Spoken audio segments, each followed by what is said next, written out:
مشاهدينا الكرام، مرحبا بكم في حلقة جديدة من فكرة لبكرة. نيل مصر هو شريان الحياة الممتد منذ آلاف السنين.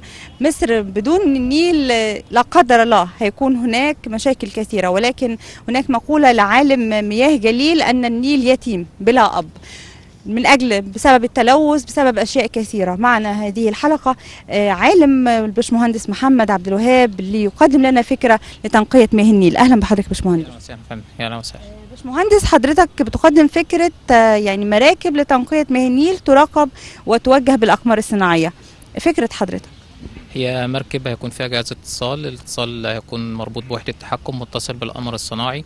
عن طريق وحدة التحكم هيحدد الأماكن اللي هتمشي فيها المركب.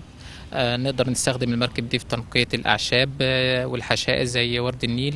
وممكن نستفيد بورد النيل في الأعلاف. غير كده إن احنا ممكن نشوف الأماكن المبيدات اللي هي فيها بتترمي في المية، يحدد الأماكن، أخذ عينة من المية ويبدأ يحللها ويحدد المكان ده جاي منين بالظبط، وبعد كده يبدأ يتعامل مع الجهة اللي بتحط المبيد الحشري أو المبيد في المية. خلينا نقف عند تفصيلة من مما ذكرت حضرتك، ان المركب هيكون لها وظائف عديدة. طيب، إدارة هذه المركب والجهات المختلفة اللي هتكون مسؤولة، يعني حضرتك بتتحدث عن معامل متحركة فوق سطح المركب، وكمان أجهزة بتقوم بالانتشال سواء كانت المواد الملوثة باختلاف أنواعها. هو احنا لازم نواكب العصر التكنولوجي اللي هو الحديث دلوقتي. العالم كله بيتجه ان هو يستخدم الاقمار الصناعيه. احنا برضو لازم نواكب العصر اللي هو الموجود، فاحنا هنستخدم المركب عن طريق القمر الصناعي. عن طريقها يعني احنا مثلا من ضمن الحالات او الحوادث اللي بتحصل، لو حد غرق لا قدر الله، بيجي غواصين، شو بيكلف الدوله قد ايه، لكن المركب هتزود بكاميرات معينه تحت في سقف المركب من تحت. الكاميرات دي ممكن تبحث عن الشخص المفقود او اي حاجه احنا عاوزينها من تحت البحر او تحت ميه النيل. طاقم المركب يا دكتور يا باشمهندس، يعني حضرتك تتحدث الان عن مركب له وظائف عديده. يعني طاقم المركب ومكوناته، اولا هل هيتم اجراء التحليلات على سطح المركب؟ هل يكون فيها لانشات او ونشات للنشل؟ دي ممكن للانشات اللي هي الكبير، لكن اللانش الصغير ده ممكن يكون له وظيفة صغيرة محددة. اللانش الكبير ده تكلفته ممكن توصل 300,000. ده ممكن ان احنا يبقى فيه معامل نقدر نجرب عليه، ويكون في فريق عمل متخصص يقدر يحدد المبيد اللي موجود والجهة بتاعته جاية منين بالظبط. يعني خلينا يعني ننحي جانبا فكرة استخدام مبيدات في هذا التوقيت، لأن ده محتاج أيضا يعني خبراء وهندسة ميكانيكا المياه، أعتقد لهم كثير من التحليلات وكليات العلوم في ذلك. لكن نتوقف عند تركيب المركب نفسها. يعني حضرتك أشرت لموضوع الكاميرات، وأشرت لموضوع كمان انتشال ورد النيل. الانتشال ورد النيل ده عن طريق دراع الكتروني. الدراع ده هيمتد ويقص الورد في حملة هترفع الورد مع سطح المية، تحطه في المركب فوق. ده هيكون يعني الحاملات تابعة للونش، مش على نفس المركب. بالظبط كده. دي هتسهل عليها حاجات كتير. الحاجة التانية لو في أي عشب تحت، لا، بعد ما ناخد خلاص تم انت حضرتك قلت قصه. طب ما هو الجدر هو اللي بينمو على الميه يا باشمهندس. ممكن يبقى في يد الكترونيه زي الكراكه اللي موجوده، ممكن تاخد اللي هو جزء الطينه بالجدر كله. يعني حضرتك برضو هنستخدم الكراكات؟ لا، في الحاله دي اللانش هيكون مطور شويه، هيكون في يد عامله زي الكراكه هتشيل الجدر كله. يعني حضرتك كده يعني عندنا اتجاهين، اتجاه على المركب واتجاه على ونشات اخرى برضو هتعمل بنفس في الافكار القائمه حاليا. بس هي كلها هتكون الكتروني، ما هيبقى عن طريق الاقمار الصناعيه. الشخص اللي هيكون قاعد على جهاز الكمبيوتر ده هيكون متصل بالقمر الصناعي، هيحدد المكان المركب هتمشي فين، هتيجي منين، ايه الوظيفه اللي هيقوم بيها. ممكن يستغرق يوم كامل اللانش شغال وما بدون اي شخص ما يكون موجود عليه. يعني حضرتك هي الفكره توفير عدد العماله. بالظبط. توفير.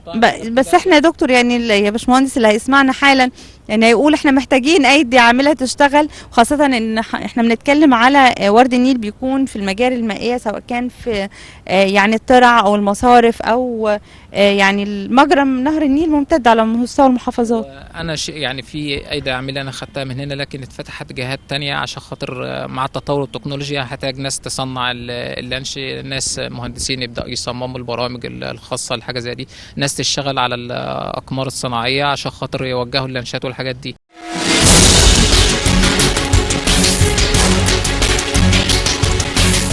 فكرة يعني تصنيع قمر صناعي علشان مراكب نيلية هيكون مكلف جدا، يعني ممكن اللي يسمعنا يقول ده رفاهية، احنا لسه ما وصلناش لده.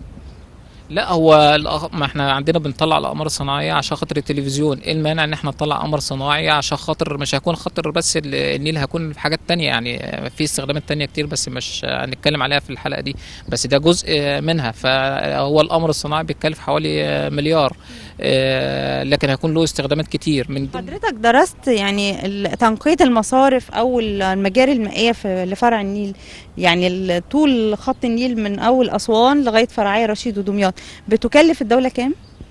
هي بتكلف مبالغ باهظه، لكن مع اللانش ده هيكون شخص او الفريق العام هيكون موجود في وحده التحكم، وهيحدد الاماكن الكترونيا عن طريق القمر الصناعي، وهيبدا يوجهه عن طريق القمر الصناعي، واللانش هيتحرك لوحده. اذا حصل اي حاجه هيبعت رساله لوحده التحكم يقول في مشكله، ويحدد نوع المشكله، ويبدا يوجهه الشخص اللي قاعد في وحده التحكم. بس هتحتاج حضرتك يعني أبراج، يعني تحتاج أبراج لتوجيه هذه المراكب وأماكن تحديدها وإمدادها كمان بجي اس. لا، هو دي مش هنحتاج الابراج، احنا هنحتاج وسائل اتصال مختلفه للقمر الصناعي، فهيكون في جهاز اتصال موجود في اللانش او المركب، وفي جهاز تحكم هيكون مرتبطين ببعض بالقمر الصناعي. طيب خلينا نتوقف عند يعني المهام الأخرى اللي ممكن المراكب النيلية تقوم بها.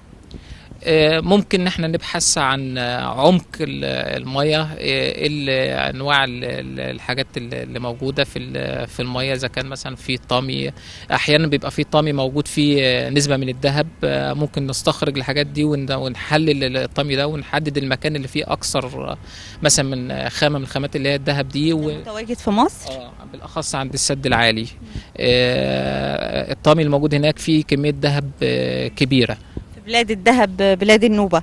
طيب باشمهندس، يعني كمان احنا عندنا يعني مياه النيل او شريان النيل ممتد على طوال مصر، حضرتك حددت الاماكن او اهم الاماكن اللي ممكن كده هيكون هتزرع بعض المراكب فيها؟